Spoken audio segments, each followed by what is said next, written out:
Épisode 58. Lorsque Thésée rouvrit les yeux, il eut la surprise de se retrouver dans la grotte de Tirésias à Thèbes.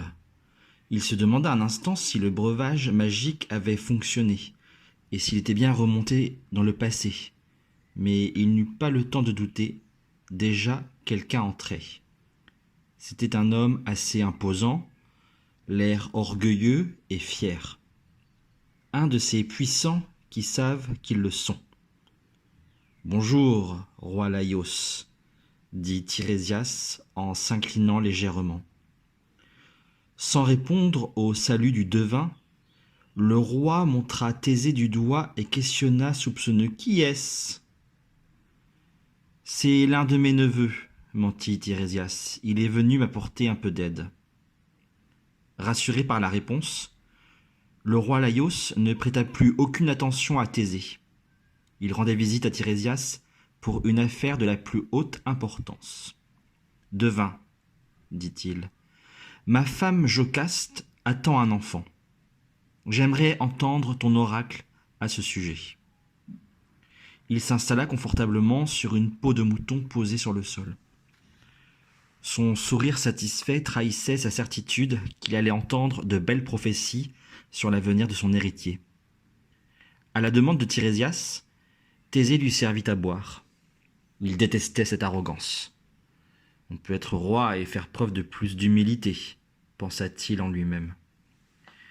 Tirésias n'avait rien répondu à Laïos. Il s'était contenté d'entrer en méditation, la tête dans les mains. C'est ainsi qu'il communiquait avec les dieux de l'Olympe. Quelques serviteurs accompagnant Laïos s'étaient glissés à ses côtés. Le silence régnait dans la grotte.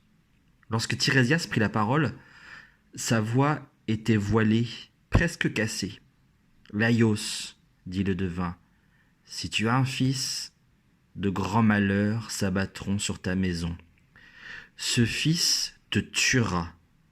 Ce fils provoquera le malheur de tous tes descendants. » Laïos jeta sa coupe sur le sol et se leva d'un bond.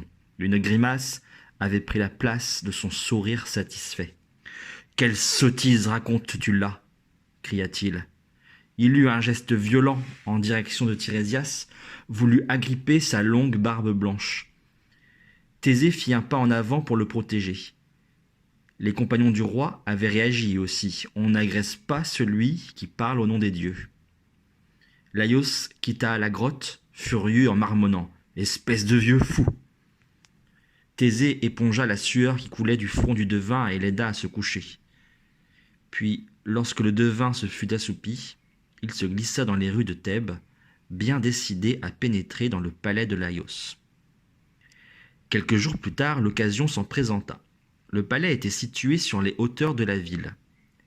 Thésée s'était posté à l'entrée et attendait de voir sortir l'un de ceux qui avaient accompagné Laïos chez Tirésias. Il n'attendit pas bien longtemps. Un vieux serviteur arriva. Thésée l'accosta aussitôt. « Y aurait-il du travail pour moi au palais ?» demanda-t-il. Le vieux serviteur s'appelait Naobolos. Il leva la tête surpris, observa l'homme qui l'abordait ainsi, puis esquissa un sourire. « Ma foi, oui, j'ai besoin d'aide en ce moment. Mais l'ambiance est sinistre au palais. La reine Jocaste ne devrait pas tarder à mettre un bébé au monde. Si c'est un garçon, une terrible prophétie l'attend. » Thésée se réjouit de voir que Naobolos ne l'avait pas reconnu. Il conclut simplement. « Je peux vous être utile. » Ainsi entra-t-il au service du roi Laïos. Lorsque la reine Jocaste mit son enfant au monde, il n'y eut aucune manifestation de joie à Thèbes. L'enfant était un garçon, et les sombres prédictions concernant ce fils interdisaient toute réjouissance. Laïos refusa même de lui donner un nom. L'atmosphère était pesante. On chuchotait, on marchait sur la pointe des pieds. La reine Jocaste restait au lit, sans bouger, le regard vide. De gros nuages noirs crevaient sans discontinuer, inondant les rues et les ruelles de la cité. Les nourrices qui veillaient sur l'enfant prenaient bien garde de ne pas le laisser pleurer, de peur d'éveiller un peu plus la colère de Laïos, car le roi était fou de colère, et de peur aussi. Une seule fois, il était venu voir son fils. Il s'était approché en tremblant du berceau. Le bébé gazouillait gaiement. L'enfant lui adressa même quelques sourires, comme savent si bien le faire les tout-petits. Une nourrice tendit alors le bébé à son père, mais Laïos poussa un cri d'horreur et rejeta violemment le nouveau-né. En le regardant, le roi avait eu l'impression de voir sa propre mort. Non, il ne pouvait accepter d'être le père de celui qui le tuerait. Il partit en courant. Un matin, Laïos fit appeler Naobolos. Le vieux serviteur arriva, accompagné par Thésée. « Naobolos, va me chercher le petit monstre », ordonna Laïos. Son visage était tendu. De vilains tics le parcouraient. Quand on lui amena le bébé, Laïos congédia les nounous. Ne restèrent avec lui dans la pièce que Naobolos et Thésée.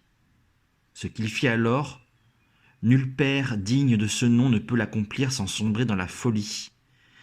Laïos perça les chevilles du bébé et les attacha avec une lanière. Thésée tremblait d'horreur devant ce spectacle.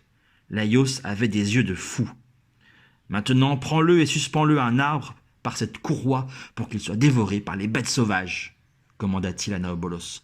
Puis il hurla en direction de son fils. « Tu ne me tueras pas !» Naobolos et Thésée quittèrent le palais. Ils emportèrent le bébé martyrisé. Allait-il obéir aux ordres du roi Laïos ? Qu'allait devenir cet enfant qui n'avait même pas de nom ?